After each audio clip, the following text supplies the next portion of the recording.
அனைவருக்கும் வணக்கம். ஓம் முருகா சரணம். நாம் இன்று இந்த பதிவில் பார்க்க போவது ஆறுமுகம் என தொடங்கும் திருப்புகழ்தான். முதலில் திருப்புகழின் மகிமையை பார்த்துவிடலாம். இந்த திருப்புகழை இயற்றியவர் திரு அருணகிரிநாதர் அவர்கள். அவர் 15ஆம் நூற்றாண்டில் வாழ்ந்தவர். இவர் முருகப்பெருமான் மீது கொண்ட அளவற்ற பக்தியால் திருப்புகழ் என்னும் அற்புதமான பாடல்களை படைத்தார். இவரது பாடல்கள் இசையையும் பக்தியையும் தத்துவத்தையும் கலந்து கலவையாக திகழ்கின்றது. இவர் முருகனிடம் சரணடைந்து பல பாடல்களை பாடியுள்ளார். திரு அருணகிரிநாதர் அவர்கள் வழங்கிய பாடல்களில் கந்தனின் பெருமைகளை போற்றும் பாடல்களின் தொகுப்பே திருப்புகழ் என கூறப்படுகிறது. திருப்புகழ் பாடல்கள் கந்தனை பல்வேறு திருநாமங்களால் போற்றுகின்றன. முருகனின் வீரத்தையும் அழகையும் கருணையையும் அற்புதமாக சித்தரிக்கின்றது. திரு அருணகிரிநாதர் இயற்றிய திருப்புகழ் ஆறுமுகம் என தொடங்கும் திருப்புகழை பற்றி இப்போது பார்ப்போம். இந்த பாடலை தினமும் நாம் முருகப்பெருமானின் முன்பு ஒரு நெய்விளக்கேற்றி வைத்துவிட்டு பாடலாம். முருகரை நம் மனதில் நிறுத்தி ஒரு முறையேனும் மனமுருகி பொருளுணர்ந்து தியானித்து வருவதால் நினைத்த காரியம் வெற்றி அடையும், நம் மனதிற்கும் எல்லையில்லா ஆனந்தம் கிடைக்கும் என்று சொல்லப்படுகிறது. இந்த திருப்புகழ் பழனியில் வாழும் முருகப்பெருமானை குறித்து பாடப்படுவதாகும். இந்த பாடலில் முருகப்பெருமானிடம் மானிடர்கள், நான் உன்னை வணங்குகிறேன், நான் செய்த பாவங்களை மன்னித்து அருளும், என் குறைகளை கண்டு கொள்ளாமல் இருந்தால் எப்படி என்று கேட்கும்படி உள்ளது. மேலும் நான் கீழானவர்களுடன் செய்த தீவினைகளை எல்லாம் அழிய, அசுரர்களுடன் நான் செய்த தீவினைகளை எல்லாம் அழிந்தோட வேண்டும் என்று முருகப்பெருமானிடம் பிரார்த்தனை செய்வதாக இந்த திருப்புகழ் உள்ளது. இப்போது அந்த திருப்புகழை பார்ப்போம்.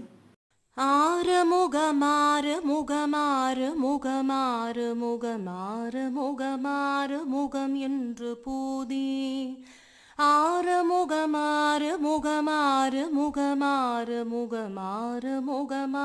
முகம் என்று பூதி ஆகமணி மாதவர்கள் பாதமலர் சூடும் அடியார்கள் பதமே துணையதென்று நாளும். ஆகமணி மாதவர்கள் பாதமலர் சூடும் அடியார்கள் பதமே துணையதென்று நாளும். ஈருமயில் வாகன குகா சரவணாயனது ஈசயனமான முனதென்று போதும். ஈருமயில் வாகன குகா சரவணாயனது ஈசயனமான முனதென்று போதும். ஏழைகள் வியாகுலமிதேதெனவினாவில் உன்னை ஏவர் புகழ்வார் மறையுமென் சொல்லாதோ. ஏழைகள் வியாகுலமிதேதெனவினாவில் உன்னை ஏவர் புகழ்வான் மறையுமென் சொல்லாதோ. நீரு படுமாழை பொறுமேனியவ வேல அணி நீல மயில்வாக உமை தந்த வேளே. நீரு படுமாழை பொறுமேனியவ வேல அணி நீல மயில்வாக உமை தந்த வேளே. நீசர் கடமோடு என தீவின எல்லாம் அடிய நீடு தனிவேல் விடு அடங்கல் வேலா. நீசர் கடமோடு என தீவின எல்லாம் அடிய நீடு தனில்வேல் விடு அடங்கல் வேலா. சீறி வரும் மாறவுணனாவியொன்னும் மானை முகந்தேவ துணைவா சிகரி கந்தர் கூடம். சீறி வரும் மாறவுணனாவியொன்னும் மானை முகந்தேவ துணைவா சிகரி கந்தர் கூடம். சேரும் அழகார் பழனி வாழ் குமரனி பிரமதேவ வரதா முருக தம்பிரானி. சேரும் அழகார் பழனி வாழ் குமரனி பிரமதேவ வரதா முருக தம்பிரானி. சேருமழகார் பழனி வாழ்குமரனி பிரமதேவ வரதா முருக தம்பிரானே.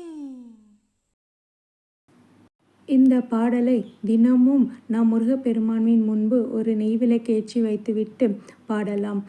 முருகரை நம் மனதில் நிறுத்தி ஒரு முறையேனும் மனமுருகி பொருளுணர்ந்து தியானித்து வருவதால் நினைத்த காரியம் வெற்றி அடையும், நம் மனதிற்கும் எல்லையில்லா ஆனந்தம் கிடைக்கும்.